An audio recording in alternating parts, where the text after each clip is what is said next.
Yeah, I guess, if somebody gave you 25 grand for it, that you wouldn't care if they set up a stripper pole in the back.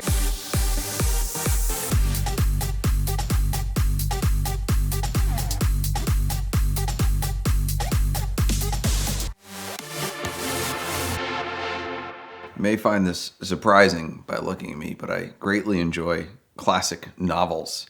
One that was surprisingly good that I borrowed off of a friend's shelf, mostly because of the title, is Love in the Time of Cholera. You may wonder how this is car related, and it is, I promise. One of my favorite quotes from Love in the Time of Cholera is, "The heart's memory eliminates the bad and magnifies the good, and that thanks to this artifice, we manage to endure the burden of the past." This quote is incredibly applicable to like 1960 Corvettes. Awful cars, but people love them because of the nostalgia factor. But every now and then, there are some cars that are actually good and maybe even better than we remember them. In my case, I think it is mid-90s Suburbans. I started looking around for one a couple years ago to haul the boat with. And I hate rusty vehicles, so I had to find one out west somewhere that didn't have any rust. And after looking around for probably 6 months, I found one at a typical shady used car dealer out in the Pacific Northwest. It was a one-owner truck with all service records and window sticker and all that. And it ended up being super amazing despite the not super amazing experience with the dealer. And I bought it for like $9 grand, something like that. 100,000 miles, perfect. Underside was super clean. As soon as I got the truck, I promptly sent it to my buddy Frank, who's a mechanic, to have him go over the truck for me.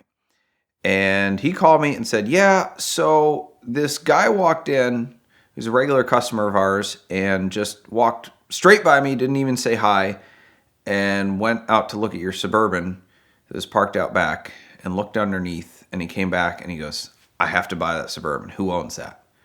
So sorry about that, but I gave him your number. And sure enough, the guy called me. I'm like, it's not for sale. He's like, wow, I gotta have it. Here's the thing. It took me forever to find it. And unless I found a better one, it's not for sale.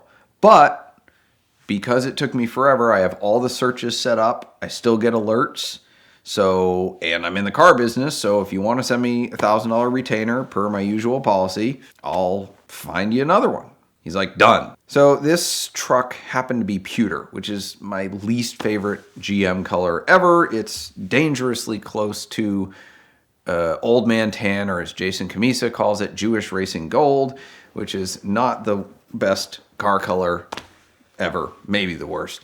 So I got on the search, and the next day I found an even better Suburban. It had the same amount of miles, but it was burgundy and silver, two-tone. Two-tone exteriors were the height of 90s Chevy truck awesomeness.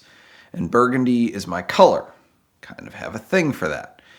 So I think this one was $7,500. I called them up. I couldn't believe it was still for sale. And I wired the money instantly. Shipped it back. I called this guy, and this was literally 24 hours later. I called him. I said, you won't believe this, but I found one I like better, so I'll sell you this one. And long story short, I made about $2,500 on it, plus he settled up the service bill at Frank's, and I bought this other one for $7,500. So net, it cost me about $5 grand, plus shipping. Shipped this one back to Frank's, and I'm super excited because this is my dream color. And he gets it, and he calls me. He goes, I didn't think you could find a cleaner one than the last one, but this one's even better. And it doesn't need anything. And the other one needed like $3 grand worth of stuff because door lock actuators were all inoperative. And apparently that's a $1,200 repair for all four, and it needed tires and some other stuff like that. So this one just like, okay, go drive it. Then he calls me to apologize again. He goes, yeah, another guy came in and saw your Suburban and decided he had to have it, so I gave him your number too. I was like, wow, these things must be in incredibly high demand. So this guy calls me, and I told him the same thing. Like, I literally just sold my other one to get a better one, and it's not for sale. He's like, come on, everything's for sale. I'm like, okay, fine, yes, everything is for sale, but you would have to give me the most moronic amount of money to pry this one out of my hands, because I definitely can't replace one in this color, in this condition. And he's like, well, what's a crazy amount of money? I'm like, I don't know, probably like $25,000 or $30,000. And he's like, oh yeah, no, I was thinking more, I was looking for a truck for like $7,000 or $8,000. And I'm like, why did you even bring up the phrase everything is for sale if then you were going to try to shrewdly negotiate with me? Like, come on. But then he starts talking about what his plans were with it. So in Ohio, there's a whole ton of Amish people, and they have interesting rules where you can have vehicles, but only if you drive them to work sites, or you can ride in vehicles, and you can have phones, but you can't plug them in your own house, like all these weird technicalities. So his side hustle was that he hauls Amish workers around to work sites. I've been informed by locals this is called a Yoder toter. We somehow got on the topic of what people do with cars after they buy them, and how some sellers are super snotty about, like, well, I want to interview the owner and I want to find out what you're going to do with it and what type of buyer you are and all that. I'm like, I don't really care what you do with it. You just have to give me enough money that I'm going to actually part with it. And he goes, yeah, I guess, if somebody gave you $25,000 for it, that you wouldn't care if they set up a stripper pole in the back and ran a joint out of it. I was like, okay, I wasn't really going to go there, but yeah, that's cool. Sure.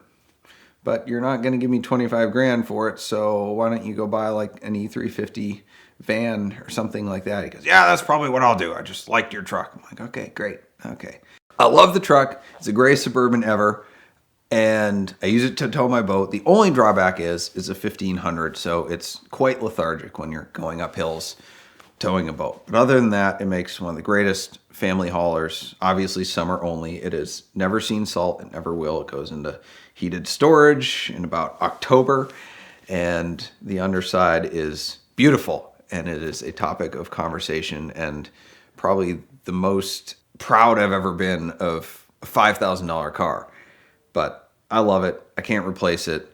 And if it ever does get wrecked, I'll be super upset because I can't get agreed value insurance on a car like that, because it's not really considered a show car and I use it for normal personal use. So book value is about $2,000. So if anyone runs into me, I might come after them with violence, because I am going to get totally screwed by my insurance company. However, I realized there was a large gaping hole in my heart left by Seascape.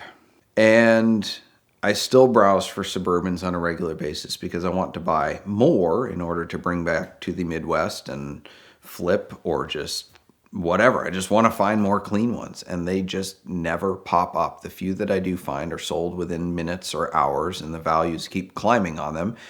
And looking almost every day, I've not found a good one to buy in time to buy it in the last 2 years since I bought this Suburban. It is almost irreplaceable. Till the other day, I was bored and I got on eBay and I just typed in GMC Suburban, and up comes this wonderful 90s piece of gloriousness. It had like Truckin' Magazine written all over it. The billet engineering catalog thrown at it. It brought back my childhood dreams of flipping through the J.C. Whitney catalog and like building my dream truck in my head. It had the airbrushed graphics on the side, the billet wheels, the billet grille, the rear bumper delete panel. It didn't have the Corvette lights in the rear bumper delete panel, but you can always fix that. And it was a 454 on air suspension, but they hadn't touched the interior, so it wasn't all like gaudied out with the wood crap that was, would now be lifting and stuff like that. Totally stock interior, 63,000 miles. The guy was asking $13,000, and he told me his price was firm at 12.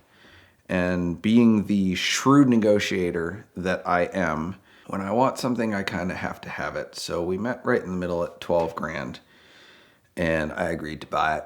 He bought it from the original owner, who used it pretty much exclusively to launch his boat at the lake in Arizona. Now, Seascape had a matching boat. I don't know if this one also matched the boat. Again, I don't want to find out, but I'll be doing the same thing with it. I found out, though, after I agreed to buy it, that he had a loan on it from a local buy here, pay here dealership. So I'm totally taking a huge risk that I would never do by just wiring him money and expecting him to pay it off. But I kind of don't care because I want the truck so badly. There are some risks you're just willing to take. So I'm super excited to get the truck back. When it comes back, the fun part of this is just like Seascape. When I showed the photo to my wife, she instantly said no, which just meant that I had to buy it even more. She has refused to drive it, possibly ever to be seen in it, but absolutely never to drive it. I thought about putting it in my will that she had to drive it in order to get my estate, but that would just be super mean. So I don't know what I want to do with it yet. I don't know if I'm going to sell my other Suburban. I don't think I can really part with it, so I might just become one of those kooky mid-90s Suburban collectors. I might LS swap it, because why not? That would be pretty stinking awesome. But anyway, I'm greatly anticipating getting my big box of 90s glory back and waiting for spring so I can drive the rust-free Suburban and tow my non-period correct boat behind my period correct Suburban.